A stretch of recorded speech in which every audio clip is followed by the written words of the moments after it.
Good morning. Welcome to a discussion on Mahatma Gandhi's view on women. This discussion relates to our MA program.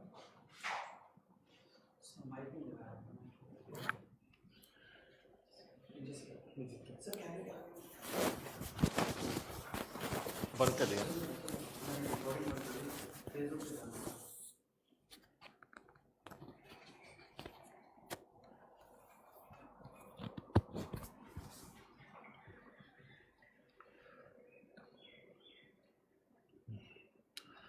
Good morning. Welcome to a discussion on Gandhi's view on women. Today's discussion relates to our master's program in Gandhian and peace studies. Let us specifically talk about Gandhi's view on women. As we know, Mahatma Gandhi himself was a humanist, he was an universalist, he was also an empiricist. As a universalist, he was trying to position up each and every social categories, scheduled castes, scheduled tribes, women, the religious minorities, linguistic communities, in a very universalistic way, in what way they can be emancipated in the contemporary world. As an idealist, he was also trying to develop a kind of an ideal framework what the world would be and how these social categories will be posited there vis-a-vis the other kind of other social categories. As an empiricist, he was trying to know what are the basic causes, the fundamental causes, the realities of their subordination, their social exclusion, their secondary social status, etc. in the society. So as an empiricist, he was trying to know how the social categories are located in the societies. So to be an humanist, to be an universalist, it is important that somebody should know the empirical reality, the grassroots realities of the society. So when we talk about the Gandhi's view of women, Mahatma Gandhi tried to see the woman's position in the society through that three interrelated lenses: as an universalist, as an humanist, as an idealist, and also as an empiricist. When we talk about women in Indian society, we usually talk about the subordinate position of women in Indian society and who have been excluded from varieties of the indicators of status mobility in the society. When we talk about the status indicator, we talk about women's access to education, the productive resources, participation in the decision-making processes, participation in the judiciary, in the administrative activities, and also varieties of the choices which somebody can exercise to have an upward social mobility. So Gandhi was looking after that is whether in what way women were subordinated in Indian society, how they are excluded, how they have got a secondary status. So by doing so, he was trying to locate the woman's status in Indian society within the interlinked and acting social arrangement within which women have got this subordinated social position. So what he has tried to do, he has tried to locate the woman's position within the given institutional arrangement in the society, that is within the varieties of the social processes and practice, the caste order, the religion, the morality, the institution of marriage, the divorce, and also simultaneously looked into women's position within the political arrangement of the society. So what we will try to see, that is how Mahatma Gandhi first tried to understand why women have got a subordinate position in Indian society. What Mahatma Gandhi has tried to narrate, that is, he was narrating about the woman's position, and he was of this position that man and woman are fundamentally, they are endowed with enormous potential of human well-being, and all this they have got the equal potential to contribute to the human well-being and the human development. So what he has told, the soul of both those physical entities are the same, because they're part of this universality, they're part of this whole universe, and the soul are the same. And Gandhi also recognized that women are made subordinate to the man within this given arrangement, even though their soul are the same, but they have got a subordinate position in the society with the varieties of the social practices. And he talks about somehow or other that women are made since aged subordinate to women, and how it had been made. He's talking about a process of societal arrangement and the practices through which women have been inculcated certain values and certain role where they have been filled and they have been made to feel that they're subordinate to men in the society. So what it is talking about, a process of hegemonization, a process of internalization of certain values and norms and customs of the society through which women are made to feel they are the subordinate citizens, subordinate members of the society. So how it happens? It happens in that way. There is subordination in the society. Subordination usually comes in, especially in relation to the power. Power is one's capacity to impose one will on other. It may or may not be with some resistance. So power is a capacity to influence others or dominate others. When the power becomes legitimized, it's become an authority, because it is through authoritative. It may be traditional authority, like the father is imposing his will on the children. Okay, these are the things to be done. And so this is a kind of a traditional authority. There may be the rational legal authority through some institutional arrangement. That is a varieties of the institutional arrangement wherein those who are in the higher authority, they usually exercise their control on the subordinate staff member of the institution. So this is the kind of a rational legal authority through which somebody controls, somebody exercises his or her power. The third important power is that when that power and authority get internalized through the values and norms, what happened in the process? The element of resistance, element of dissent get neutralized. So there is a process of hegemonization, a cultural encoding through which people don't feel like that these are the arrangement which are to be changed or resisted. Rather, these are considered certain arrangement of the society. They are part of it. It may so happen that is a group of the people may accept that subordination as an element of glorifying one position in the society. So what Mahatma Gandhi was talking about, a process of internalizing and inculcating certain values and norms in the society through which women are made to accept the subordination in the society in this male-dominated world. So what he talks about, that is, what are the impact? The impact of those prolonged hegemonization.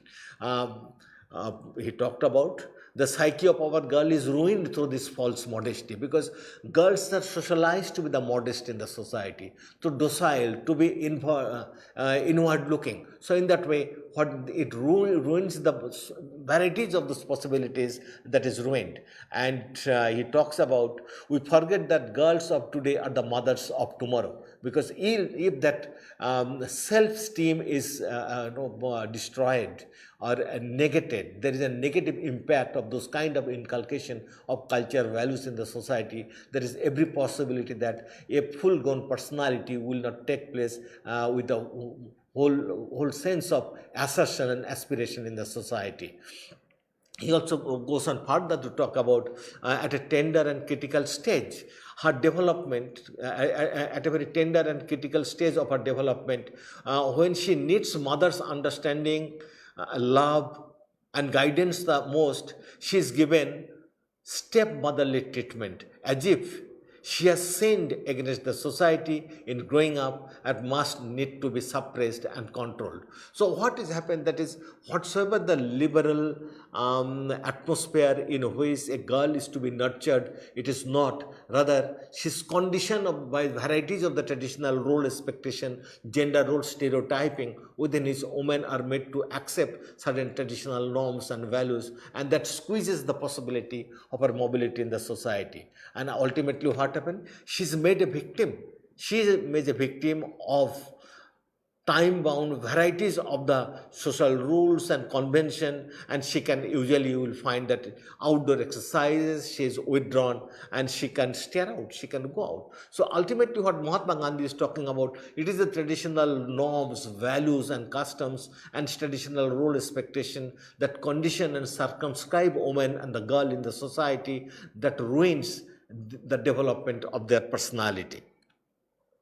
But what Mahatma Gandhi is talking about, that is, but the men and women are not posited in a contradictory role. They are posited with varieties of complementary role in the society. And when he talks about that, there is no doubt that at some point of time, there is certain bifurcation between man and woman. Those are but natural, he has accepted it. The duty of motherhood, he has given an example. The motherhood duty, the child caring duty, it is traditionally endowed to women, and that requires special kind of qualities that can be given only by mother to the child. So she's passive. She's passive in her role, and she's essentially a mistress of the house. That is a kind of a traditional role Mahatma Gandhi is talking about. It is in terms of the complementarity of the role. He is also simultaneously talking about what's the role, that is, a man is the breadwinner. However, a man may be the breadwinner, but he is not the master of woman. A man, even being a breadwinner, he can be the housekeeper. It is the housekeeper is the woman. She is the distributor of the bread. She is the caretaker of the children. So this is the art of upbringing the children lies with women. So what Mahatma Gandhi was talking about in terms of the gender-defined role in the society, in terms of complementarity, not in terms of contradiction. Keep in mind what Mahatma Gandhi is talking about. These are complementaries, the complementary role, and even man may be the breadwinner, but he not the master of the destiny or master of woman in both in the household and outside. So if it happens ultimately, what is talking about, over a period of time, man has started feeling that they're the masters, of the house, they're the controller of women, they're having every right to subordinate women in the society. So in his opinion, it is degrading both for men and women, that women should be called upon and to be reduced for the sake of the hearth, for the sake of the maintenance of the household. Yes, there is certain gender-specific role. Mahatma Gandhi accepts that. But that should not reduce the woman's position only within the four walls of the house, and that should not take away all the possibilities of the choices and upward mobility of women in the society. If it happens, what he talks about, that will be the acceptance of barbarity on the civilization and the beginning of the end of human civilization. In trying to write what he's talking about, in trying to write about the civilization, the practice of subordination of women will bring the whole civilization crash to the earth. So what is important, that space for liberalization of women should be made within the whole understanding of men-woman relationship within the society. And what he talks about, and I quote, the sin will be on man's head for tempting and compelling his companion to desert her in this special calling. Because whatsoever the special calling he is talking about in terms of this household upbringing of the children and also the emotional care of the children, but it should not circumscribe her only within that role. There should be space of liberation of for the woman in the society. The division of the sphere of woman is recognized. The general qualities and culture are required to be practically the same for both the sexes. So what he is talking about, the division of labor within the household, it is there, it is to be there. But it hardly means one work is to be considered to be inferior, another to be superior. If somebody is the breadwinner, it hardly means he is the controller, he is the dominant character of the household. There is also a distributor of the house, the caretaker of the house, and the whole role woman takes for the upbringing of the children, that is to be recognized as a kind of divine role on this earth. At this point, how Mahatma Gandhi has been able to inculcate those kind of ideals about women. Mahatma Gandhi widely acknowledged that he was widely influenced by the lifestyle and activities of his mother and his wife. His mother was a very pious woman. She was a devotee to God and having immense determination simultaneously to undertake varieties of those initiative and activities. And her behavior widely influenced Mahatma Gandhi. Her steadfast devotion to God and simultaneously household duties impressed him very thoroughly. That is, a woman he is devoted to God and simultaneously she was quite engaged with the household activities.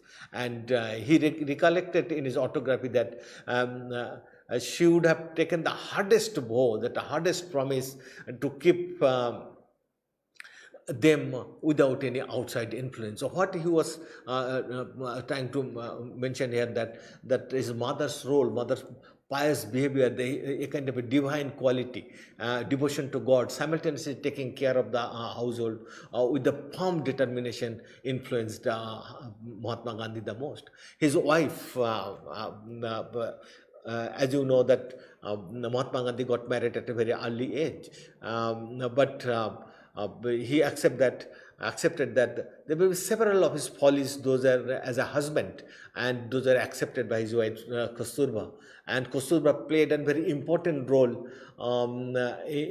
both personally and professionally in Mahatma Gandhi's life. And Kasturba was a very courageous, as Mahatma Gandhi accepted, and she was very determined and displayed enormous patience towards the activities of Mahatma Gandhi. So these two women widely influenced Mahatma Gandhi's outlook about women, to look into the whole ideal of women in society. As I told, Mahatma Gandhi looked into the women folk in terms of the whole element of universality and humanity on the one hand, idealism on the other, and the empiricism that is the grassroots, that is the total realities. What he talks about, that is how was the influence of his mother on Mahatma Gandhi's life.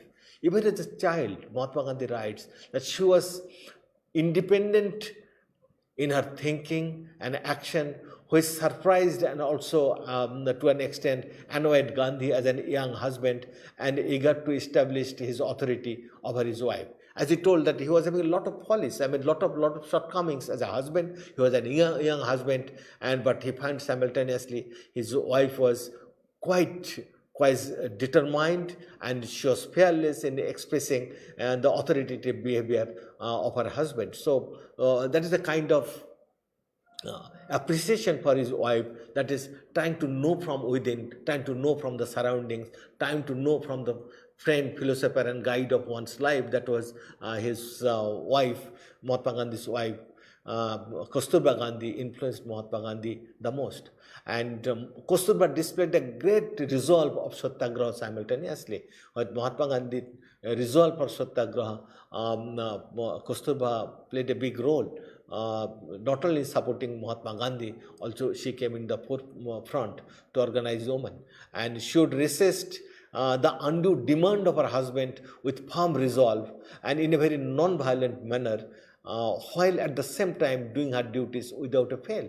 So a combination of two kinds of duties, a kind of a commitment for the Satyagraha is for the national cause, for the cause of humanity. Simultaneously, she was firm to point out the limitations of her husband, but those pointing out those limitations, she was always making in a very non-violent manner. So that is quite interesting, that how the whole ideology was framed in the mind of Mahatma Gandhi with the influence of his wife.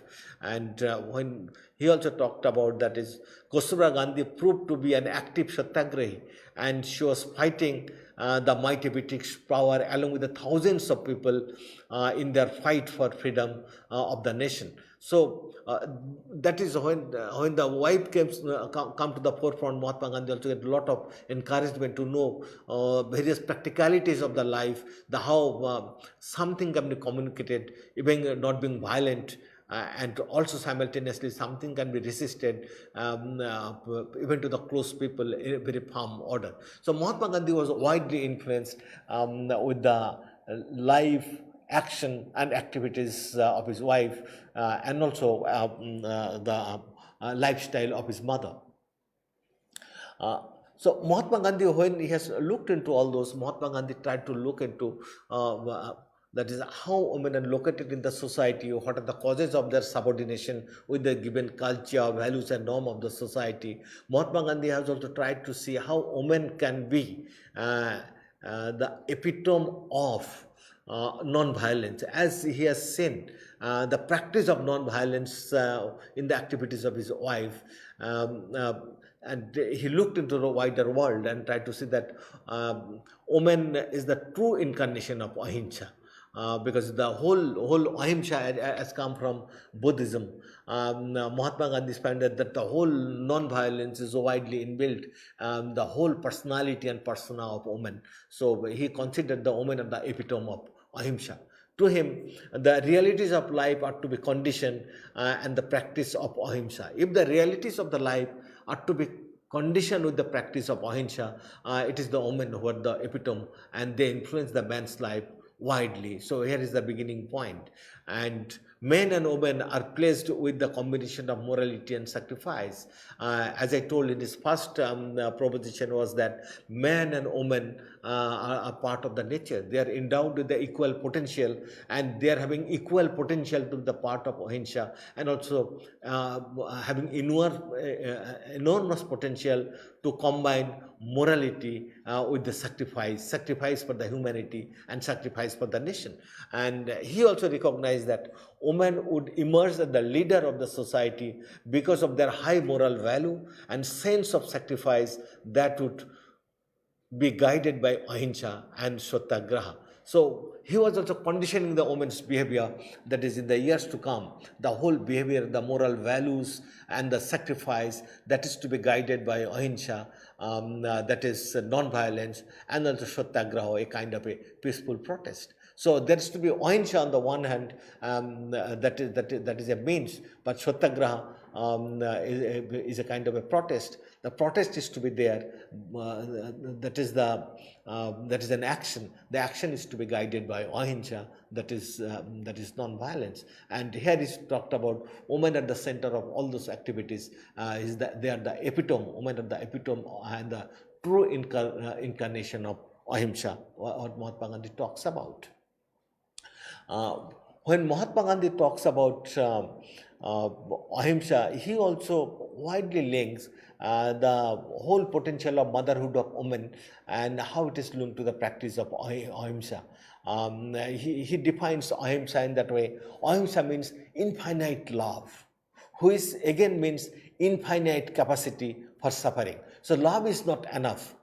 It is also having enormous amount of suffering. So that love and suffering altogether produces a new kind of phenomenon, that is the ahimsa, a kind of a non-violence. And he gives the example, that is how it is painful for a mother to deliver a baby, because she carries a baby for 9 months in her womb, and then with all pain she suffers and delivers the baby, and that is a kind of sacrifice, that is the pain she is undergoing, the suffering she is taking, and the whole labor pain she is undertaking for the joy of a creation.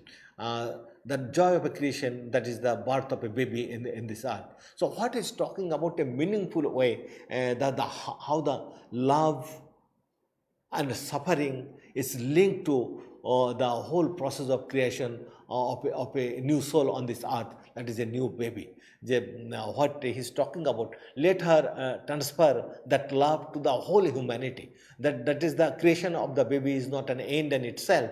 So the love to be transferred to the whole humanity. Let her forget that she was ever and can be object of man's lust. So it is not, woman is not the symbol.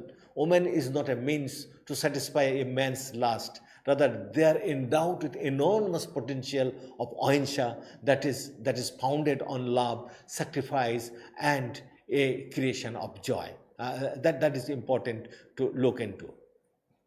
But what simultaneously Mahatma Gandhi talks about, though woman is endowed all those capacities, that love, the sacrifice, the joy for creation, but simultaneously they are having the potential. That potential is to be recognized. They are having the potential to be the unquestioned leader, and having found the place in human evolution. So there is a bigger role for the humanity, bigger role for the universe, and simultaneously bigger role for the nation and national liberation. So what he is talking about, that all those potential, all those potential only talks about that women are endowed with the equal potential to that of men, and they should not feel a sense of inferiority, because it is the social norms, values and practices, and inculcation of certain norms, values and practices, and traditional role expectation, traditional role stereotyping may have injected, not may have, must have injected an amount of inferiority complex among women. Those are to be done away with. So what is in the forefront according to Mahatma Gandhi? That whole potential of love, sacrifice, and the ability to create something new, and that is to be recognized. And since they have all those potential, along with that, to be a leader, they should not feel, they must not feel to be inferior to menfolk in the society. So then he talks about the women's role in Satyagraha, because women are the true torch bearer of this protest.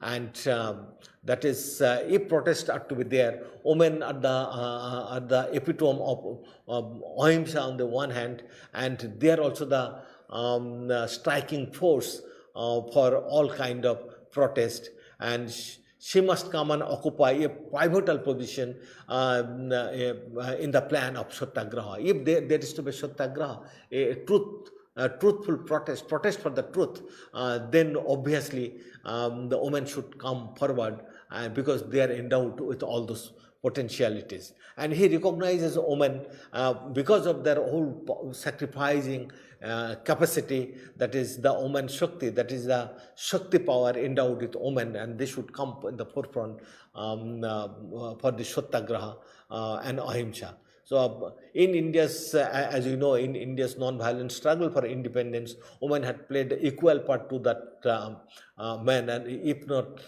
if it is not greater, but they have played equal role to that of menfolk in the non-violent struggle for Indian independence.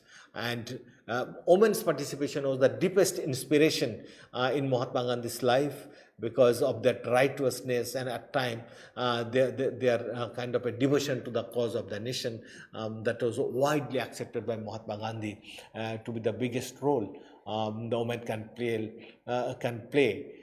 for emancipation of humanity in this earth, that should begin with self-assertion, commitment to the nation, and also emancipation of the humanity. So it's hard to always earn the suppressed self for humanity. What he's talking about, that there is a suppressed half of humanity. Woman has remained the suppressed half, because that potential has not been realized. That is to be realized. Realized for their capacity to sacrifice, capacity to love, capacity to participate in the non-violent movement, and to be the epitome of ahimsa. So all this endows women with all those enormous potential to be the flag bearer of emancipation of humanity on this earth. That's why Mahatma Gandhi always tried to bring women in the independence movement. He always advocated for women's participation in the independent movement and their equal status in the society, and he passionately desired that the utmost freedom of Indian women. That is, it is not only what is talking about their participation in independent movement.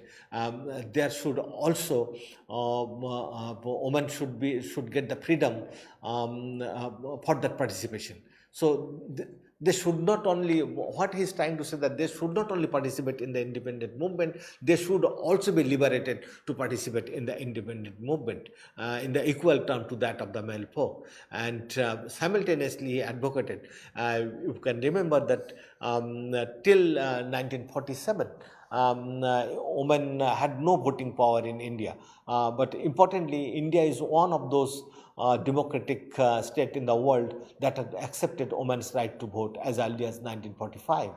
So in 1946, when there was election, Indian women participated in the exercise of adult franchising. So women's he was a strong advocate for women's political participations, women's political right, and simultaneously women occupying important political positions. Uh, Now come to some of the social arena, because Mahatma Gandhi talked about there's a need for women's participation in the political life, women's participation in the independence movement, women's participation in the public life. Simultaneously, he has also seen that women are made subordinated in the society, and those subordination are made through certain practices. The marriage, the institution of widowhood, the institution of divorce, they have circumscribed women's position in such a way that they are given the subordinate position in the society. So Mahatma Gandhi has an elaborate view on the idea of marriage. He pointed out that he deplored the criminal indifference of parents who keep their daughters utterly ignorant and illiterate and bring them off only for the purpose of marrying them off to some young man of some means. So what he's talking about, in our society, girls are not socialized for participation, or girls are not socialized for full liberation or full expression of their human potential. Rather, they're socialized, they're grown up to arrange their marriage. What he's talking about, this is a kind of one of the criminal indifference of the parent. That is, parents are simply growing up the girl, helping them to grow up, to arrange a suitable match for them with some young man of some means. But Gandhi, as an universalist, as an idealist, what he told that the marriage, what should be the marriage? What is the purpose of marriage? So it is not only a duty of getting married. It is not a parent's duty to arrange some marriage. What he was talking about, they should look into the whole meaning of marriage. What is the meaning of marriage? What he was talking about, marriage is a kind of spiritual union of the two soul. It is not only a physical union of two soul. To meet certain biological requirement, there is certain spiritual requirement, and that requirement is to be fulfilled. That is to be understood by both the partners. But what happened? The Indian traditional parent, they become happy only by arranging the marriage of the daughters. But these other roles are also to be realized before arranging marriage for them. Then he talks about the ideal marriage. Marriage is for universal love. What he talks about, I quote what he talks about: the ideal that marriage aims at that of a spiritual union through the physical. There is to be a physical relationship, but that relationship should bring certain spiritual union of the two souls. The human love that it incarnates is intended to serve as a stepping stone to the divine and the universal love.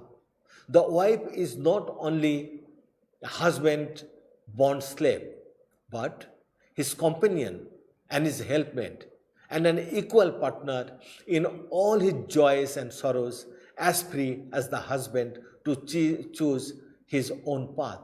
So what is talking about? Three important things. One is that it is a physical union, not an end in itself. It is a physical union for certain spirituality that will bring them to be in touch with certain divinity, with some universal love.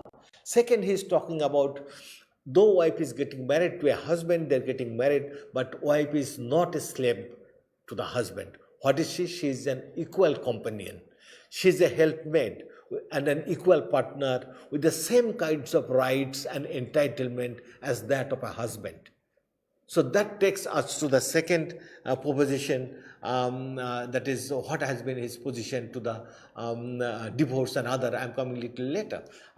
Mahatma Gandhi was against the child marriage.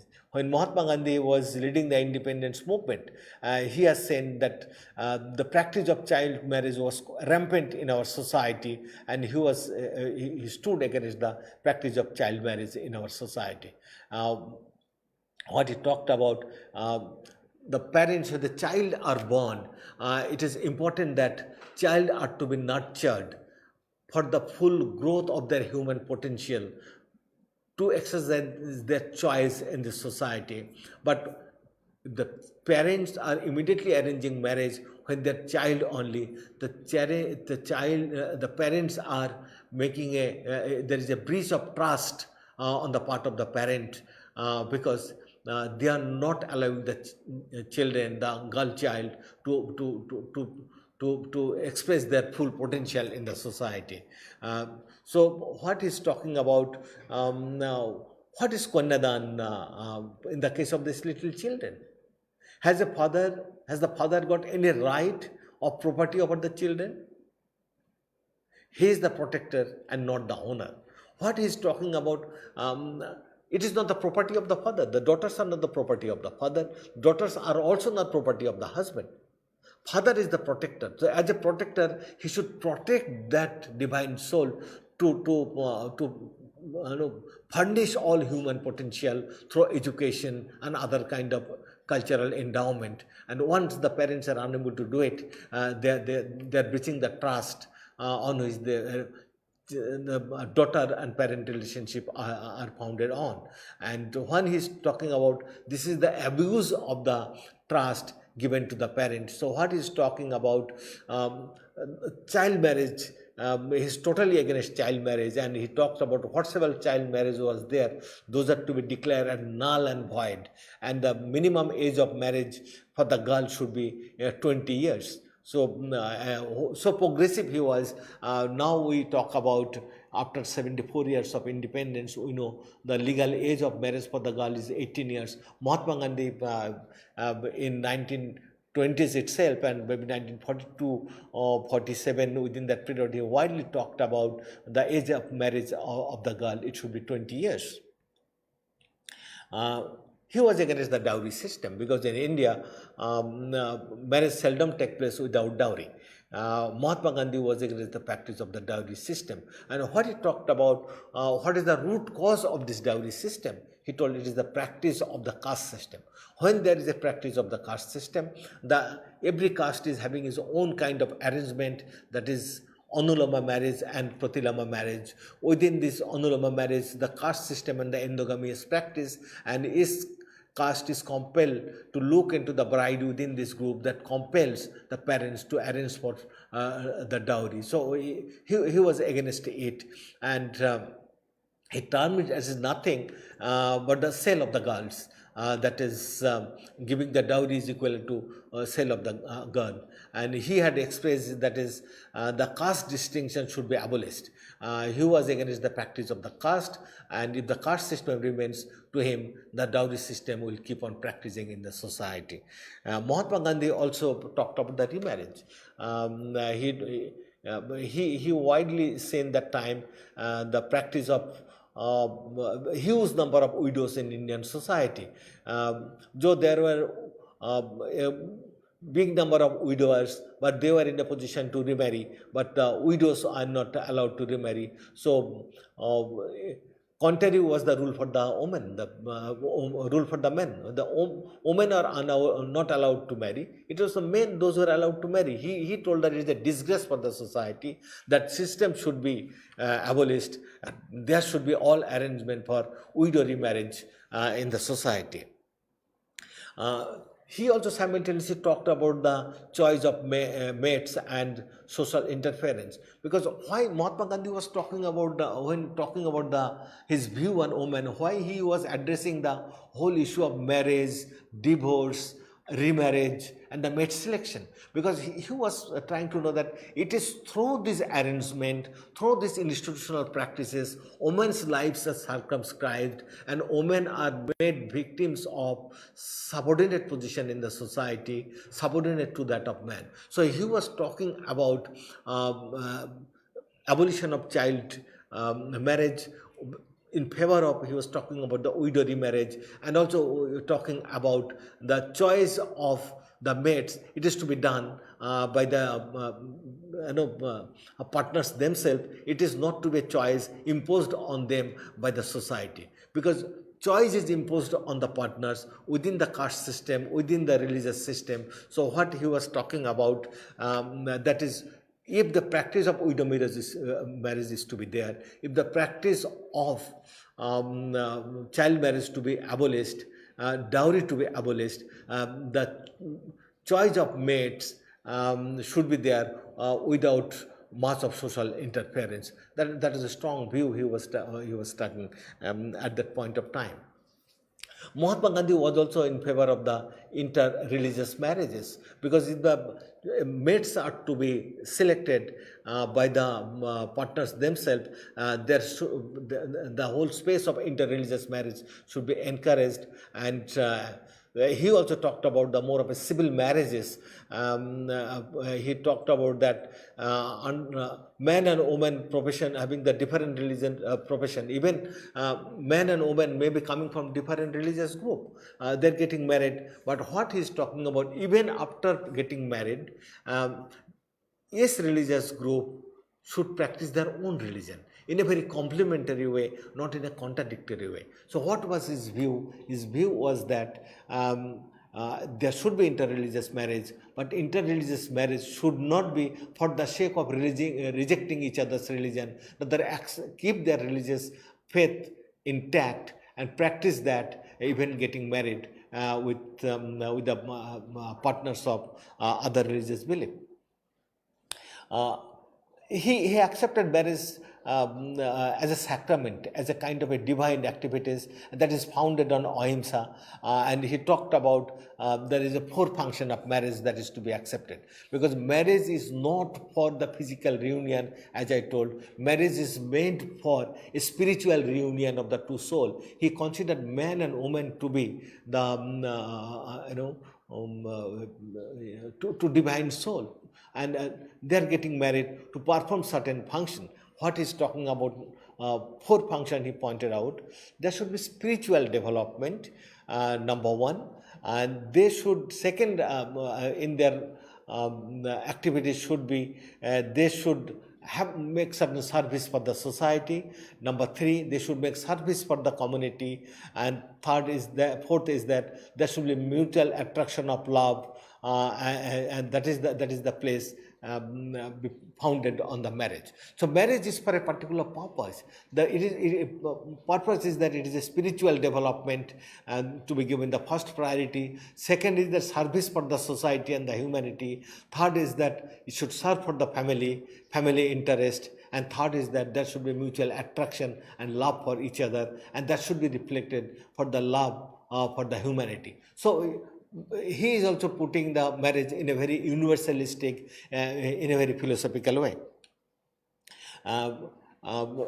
What he talks about marriage and love relationship, he talks about that love alone, where there are other three components are not fulfilled, should not be held as a valid reason for the marriage, because it is for the love, for the sake of love is not enough for the marriage, because marriage should be founded on spirituality, number one, service for the humanity, and also service for the family. These three things are to be fulfilled, only then it will be founded on love, as he widely talked about. He's talking about also, he was given a force for, given his opinion for the divorce.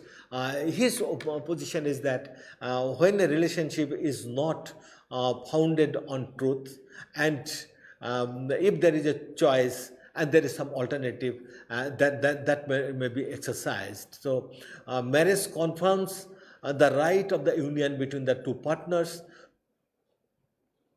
to the exclusion of all others when their joint opinion they consider the union is to be desirable. So marriage continues as long as that union is desirable. When this union is not desirable, he prefers that if there is an alternative that may be exercised. He also talked about, as I told, about the child widow and then the widow remarriage. He widely propagated the widow remarriage in our society, because in Hinduism the widow remarriage was not practiced.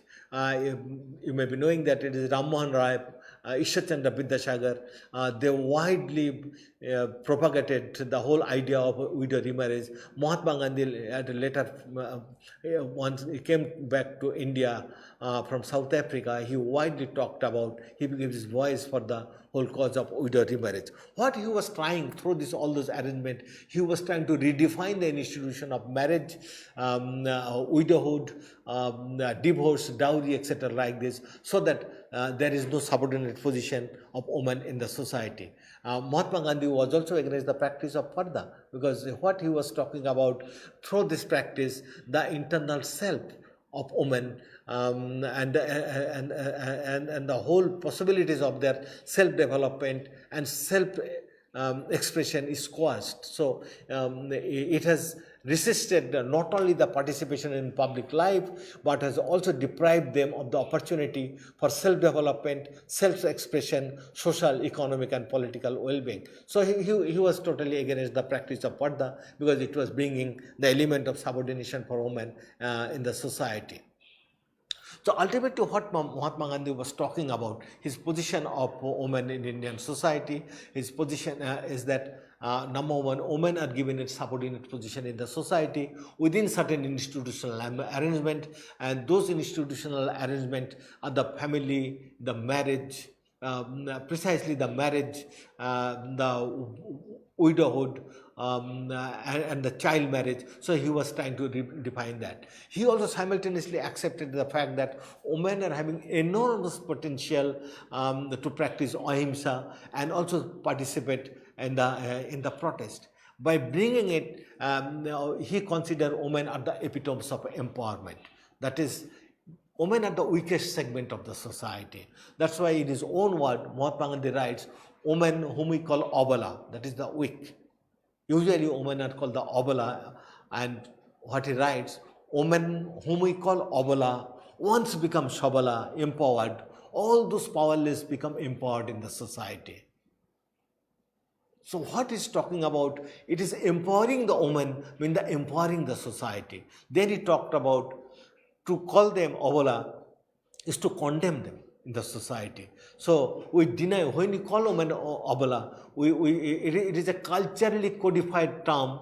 To call the woman abala, designate woman the abala, means we are denying their strength, we are denying the capacity, the woman's capacity, de-recognize the potential of woman's strength in the society.